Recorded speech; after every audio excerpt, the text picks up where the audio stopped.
European देश Spain और African देश मोरक्को। स्पेन में 50% से ज्यादा ईसाई जनता और मोरक्को में लगभग पूरी आबादी मुस्लिम।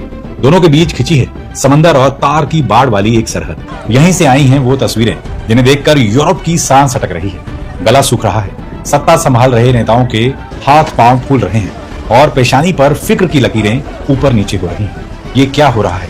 कौन है ये लोग? क्या चाहते हैं और इस तरह कैसे घुसे चले आए हैं? आज सब आपको बताऊंगा। नमस्कार, मैं हूं मुनीश देवगन और आप देख रहे हैं एनडीटीवी इंडिया।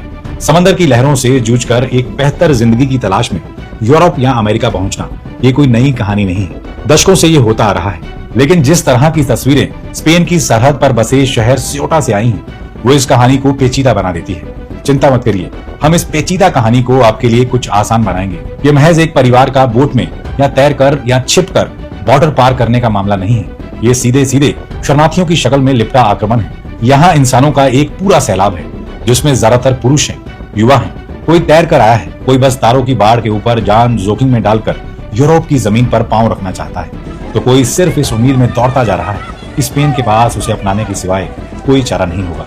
पहली बार जब दुनिया ने ये तस्वीरें देखी तो ये सीधे किसी फिल्म सेट का सीन लगा, जहां हजारों की भीड़ को डायरेक्टर ने बता दिया हो कि आपको क्या करना है। लेकिन जब असलियत का एहसास हुआ तो यूरोप के नक्शे पर मौजूद तमाम देशों ने करीब 3000 लोगों के पैरों से हिलती धरती का कंपन महसूस किया होगा।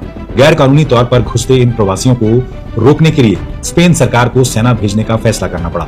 न्यूयॉर्क टाइम्स की रिपोर्ट के मुताबिक इस अफरा तफरी में कम से कम 18 लोगों की मौत हो गई है। सड़कों पर भीड़ है, समंदर के सीने पर लाशें तैर रही हैं और कानून व्यवस्था चरमरा गई है। स्योटा सीमा पर तैनात सिविल गार्ड अधिकारियों के चीफ राशिद सबीही ने न्यूज एजेंसी एपी को बताया कि हालात पूरी तरह से अराजक है। सही संख्या बताना मुश्किल है, लेकिन हजारों लोग बॉर्डर पार कर चुके हैं। सीमा व्यवस्था पूरी तरह टूट चुकी है। इस संकट की धमक इटली तक भी पहुंची है। पारंपरिक तौर पर देखें तो इटली प्रवासियों के लिए एक बड़ा ठिकाना माना जाता रहा है। इटली की प्रधानमंत्री जॉर्जिया मेलोनी ने चेतावनी दी कि वो अपने नागरिकों की सुरक्षा के लिए स्पेन के साथ खुले सीमा समझौते शेनिगन को सस्पेंड कर सकती है। हालांकि इटली की स्पेन से सीधी सीमा नहीं लगती।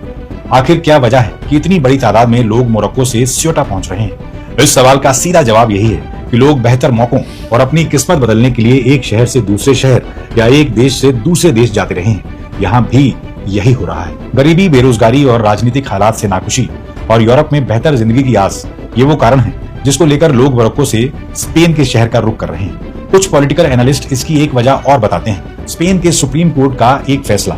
इसी महीने आए फैसले में कहा गया था कि समंदर के रास्ते आने वाले प्रवासियों को कानूनी प्रक्रिया के बिना तुरंत वापस नहीं भेजा जा सकता। हालांकि ये फैसला जमीन के रास्ते आने वाले लोगों पर लागू नहीं होता, लेकिन मोरक्को के कुछ सोशल एक्टिविस्ट का कहना है इस फैसले की वजह से इतनी बड़ी संख्या में लोगों का बॉर्डर पार करना मुमकिन नहीं लगता। वो मानते हैं कि ज्यादातर लोगों को ऐसे कानूनी फैसलों की जानकारी नहीं होती। इस साल अप्रैल में स्पेन सरकार ने एक और पॉलिसी को हरी झंडी दिखाई थी। उन्होंने तय किया था कि देश में बिना कानूनी दस्तावेज के रह रहे 5 लाख प्रवासियों को कानूनी मान्यता दे दी जाएगी। बेचारे स्पेन ने सोचा था कि 5 लाख को मान्यता देनी है और एप्लीकेशन आ गई 10 लाख। इससे एक संदेश ये भी गया कि स्पेन माइग्रेशन के लिए एक आसान ठिकाना हो सकता है। अब आते हैं सबसे अहम बात पर, और वो है स्योटा की लोकेशन।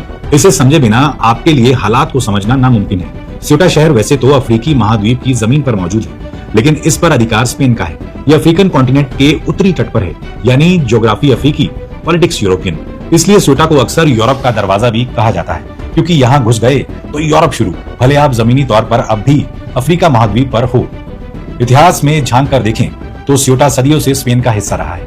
15वीं 16वीं सदी में स्पेन और पुर्तगाल यूरोप की बड़ी समुद्री ताकतें थी।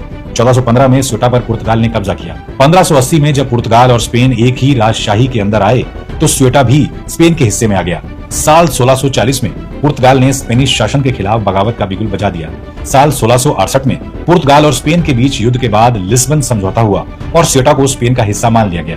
तब से लेकर आज तक स्योटा स्पेन के कंट्रोल में है। हालांकि 1956 में फ्रांस से आजाद होने के बाद मोरक्को ने स्योटा पर अपना दावा जताना शुरू कर दिया। मोरक्को का मानना है कि ये शहर अफ्रीका की जमीन पर मौजूद है, इसलिए ऐतिहासिक और भौगोलिक तौर पर इसे मोरक्को का हिस्सा होना चाहिए। 30 जुलाई की ये तस्वीरें करीब 5 साल पहले मई 2021 की याद दिलाती हैं। तब सिर्फ 2 दिन में 8 से 10 हजार लोग मोरक्को से स्योटा में दाखिल हुए थे। उस वक्त भी स्पेन को सेना तैनात करनी पड़ी थी और हजारों लोगों को वापस मोरक्को भेजा गया था। आप क्या सोचते हैं? यूरोप एक बड़े माइग्रेंट संकट में फंसकर छटपटा रहा है? अपनी राय आप हमें कमेंट बॉक्स में जरूर दें। बहुत बहुत शुक्रिया।